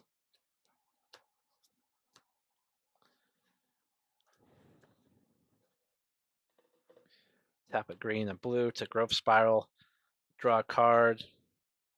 I did that wrong, didn't I? Yep. I have no lands to put into play. That's okay. The whole point is I just wanted to draw.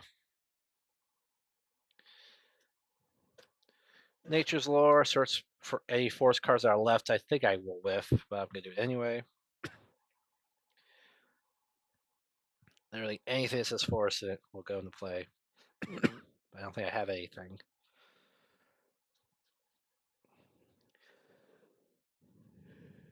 Come on. Come on.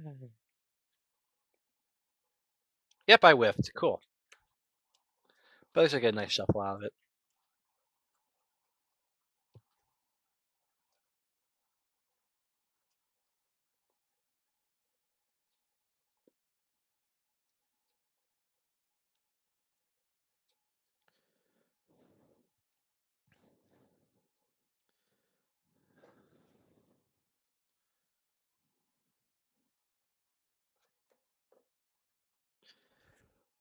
I'll then tap 3 to play a Wheel of Misfortune.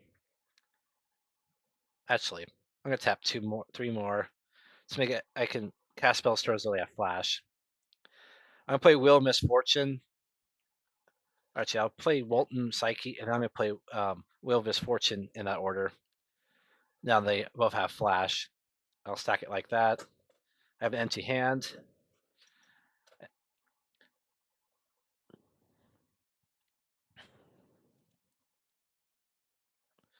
Yeah, I need to get rid of Narset.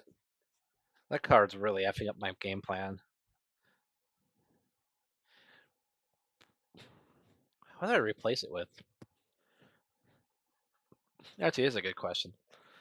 I got a bunch of new cards lately. Do any of these actually work? No, no, no. Wrong colors. Don't have enough creatures. I don't need to make token copies. I don't have any reason to do birthing pod effects or make tokens or get my auras. No. I already have a Dryad in this deck.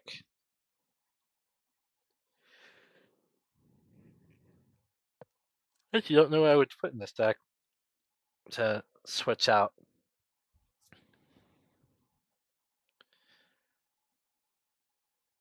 So how many? Maybe some black stacks pieces I recently bought. No.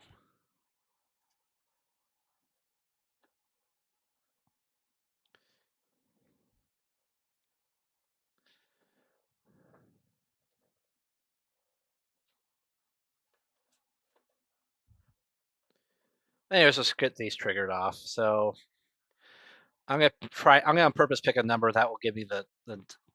I don't even care if I'm the highest number. I'll pick 3 because no, that's like a number where people are like, zero. Or if you pick 0, you don't want your hand to be messed with, which is fine. If you pick 1 or 2, you're hoping that you might shuffle in. So I'll do 3. And if everyone does 1 or less, I'll take the 3 damage. I really don't care. But there's a good chance I will also be able to just do the thing. So I'm going to go ahead and do this. Draw 7 cards, take 3 damage, whether or not I'm the highest.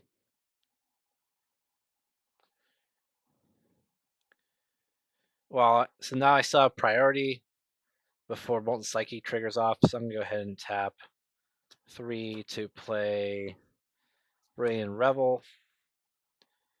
This will enter, and I'll do Planar Genesis.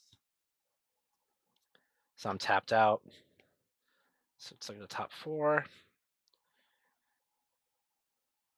I will put this Misty Ray Force into play tapped.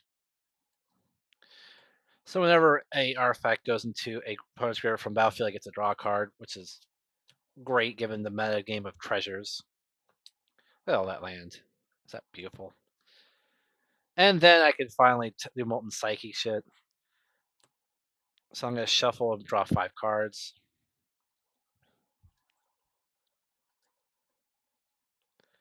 I'm glad I put Alchemist Refuge in this deck. It's actually doing work today. Especially with how I'm playing right now.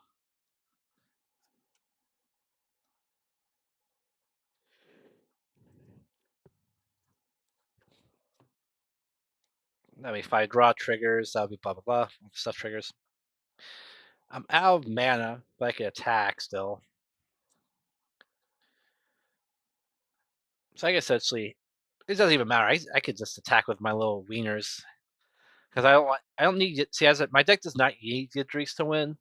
You thought I did all that without cascading once, so that kind of was like the whole point.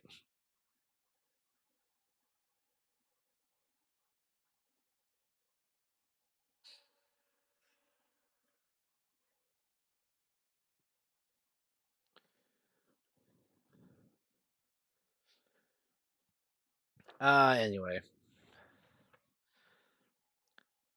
see, I can just keep playing out the deck, but the general idea is wheel it, deal it.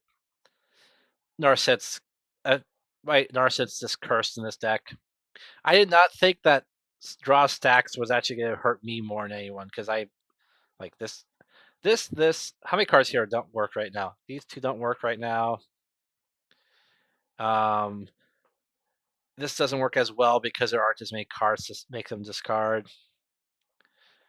It does make Teferi, like these 2 work fine. Teferi works in either case, just to mess with people's game plans. Because as I said, Teferi's puzzle box is a stacks piece in the weirdest way because the idea is that it keeps opponents from truly being able to strategize with their hands. Like if they have combos they want to build, they have to like drop it right away or they're going to lose a piece to their deck shuffling. It's not even shuffle. It goes to the bottom of their library. It doesn't even shuffle in.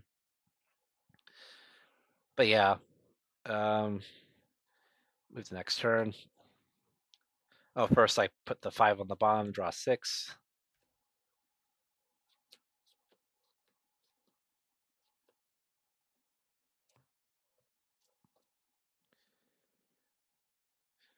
I could play a land if I want to tapped. So I'll put this, play a land for turn.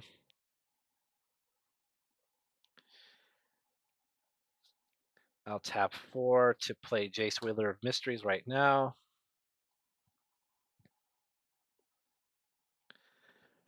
This is more of an effect that actually helps because it's my deck I could if I find a way to deck myself with wheel effects, that way I can at least win with like Jace's ability or something. Play Elixir, which is a shuffle card.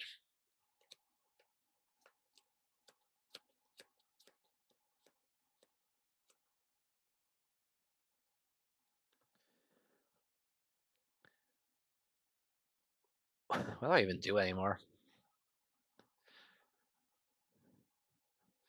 None of my cards in my hand can be played right now, and they're not wheel effects anyway. Well, one is.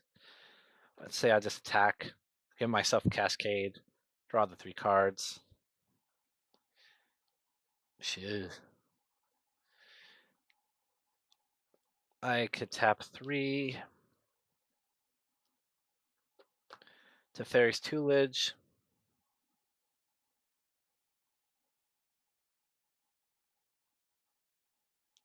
This will trigger Cascade.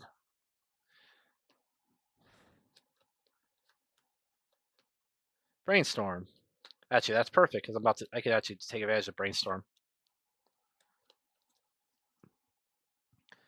I'll Brainstorm trigger. Draw 3, discard, or draw 3, put 2 back. I actually want to stack this in a certain way. Ooh, there's so many ways to do this. So I'm going to draw one of those cards back.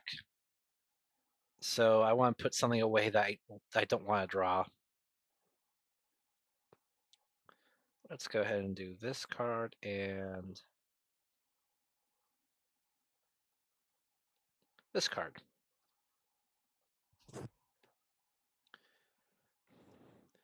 The order matters. All right. And this will come in. I'll draw the card back. So now Teferi's Tutelage is here. Whenever I draw a card, I get to mill people, which is another win con because I can mill them out. 2, 3, 4. Are these? Yeah. I'll tap 4 to cast Whispering Madness. It's just a wheel. It's Windfall, but in blue, and Windfall, but with a Cipher ability, essentially. So each player could discard their hand and draw cards equal number of cards, various number discard this way. I'll probably be the reason because Narset kind of stacked everyone out, so I will be the only one drawing a full grip. But before that happens, I get to do this. The Wheel of Fate I put on top of my library. So I'm going to go ahead and everyone will have to discard their hands and draw that many cards, or draw 7. Do I want to do it that? It could be hilarious. I'm going to tap 1, 2, 3 to put Valakut Awakening on the stack, which will let me cascade to another spell, which costs 2 or less. Explore. So Explorer gets cast. I play additional land this turn and draw a card. Let's go ahead and draw a card.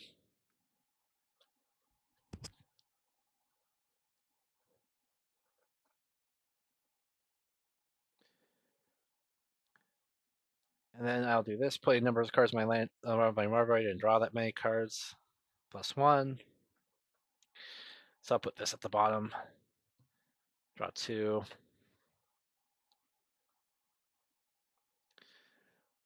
I'm going to go ahead and maintain before Valakut even triggers still. Oh, this actually went through. For Wheel of Fate triggers again, I'll do Ancient Excavation, draw cards equal to the number of cards in my hand, and discard a card for each way drawn. So I'm going to draw 5, discard 5. I'll discard 1, 2. I'll discard 5 lands. I partially want to thin my deck out anyway. This will go here. Wheel of Fate's on the stack again.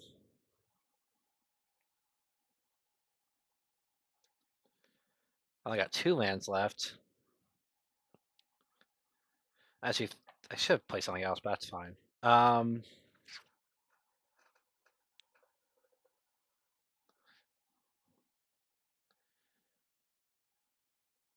Anything I can do for 2? No, I guess not. I'll let Wheel of Fate's trigger. I'll discard everything except this land on top of my library and draw that many cards. So I'm going to draw 7 cards.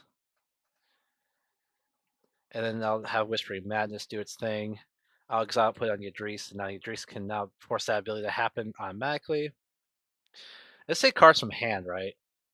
Yeah, so sadly this is not.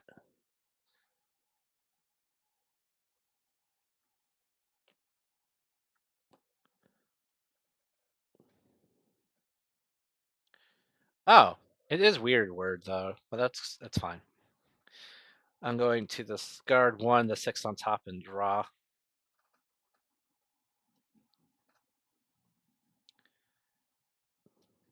I'll move to my next turn.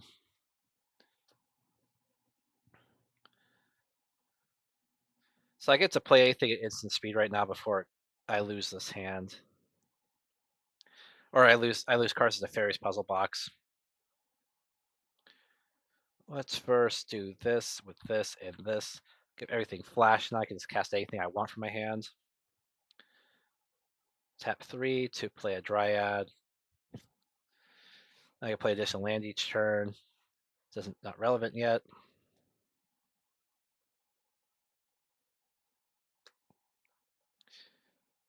I'll then tap 4. The copy an opponent's insert sorcery from their graveyard. Just anything will be fun. I'll tap 4 for the abundance, and now I get to control if I draw creatures or non-creatures. Or land or non-land. Tap 3 more to play Sphinx's Tutelage, so whenever I draw a card, purple will mill 2, and anything those 2 are the same, they do it again, or any 2 are the same color, repeat. And I could tap out to play Psychic Spiral, which is just a mill effect, but it's going to do it for like 20 cards. It does not shuffle Psychic Spiral. Now I get to replay with all these toys again. I did a toy backs. That was like 10 cards.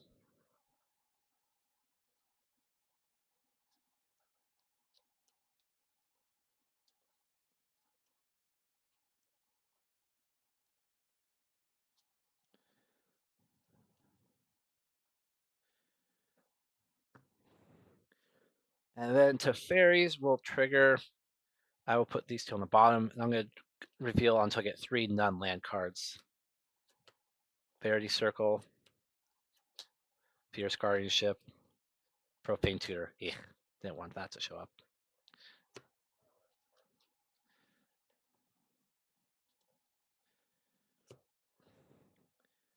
I'll then do Jace's ability to get Chromatic Lantern. I used all my lands before the tree even started, which is kind of funny.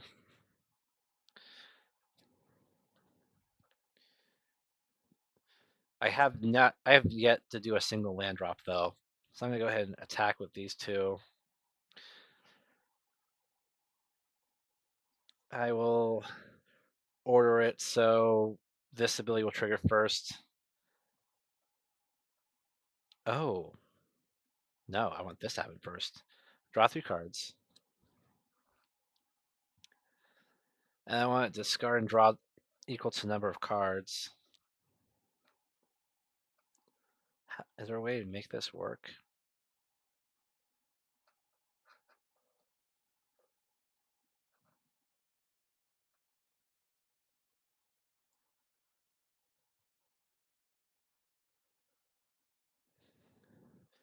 Oh, for everyone who is joining in, I'm showing off a Wheels deck with Yadris Maelstrom Wielder as the commander. It basically allows me to use it to attack into someone. When it deals combat damage, I could do all my spells from hand do Cascade, which does some weird stuff because essentially the idea is I play a wheel card, then I get to play something cheaper from my deck, and then I can see in my hand if there's any instants that are useful, play those, and I basically just build this giant stack of spells and then resolve it all like all at once. So yeah, it does some cool stuff like that. But I more or less kind of showed how this deck works. The idea is I'm kind of showcase a bunch of different decks today and just kind of show how they work.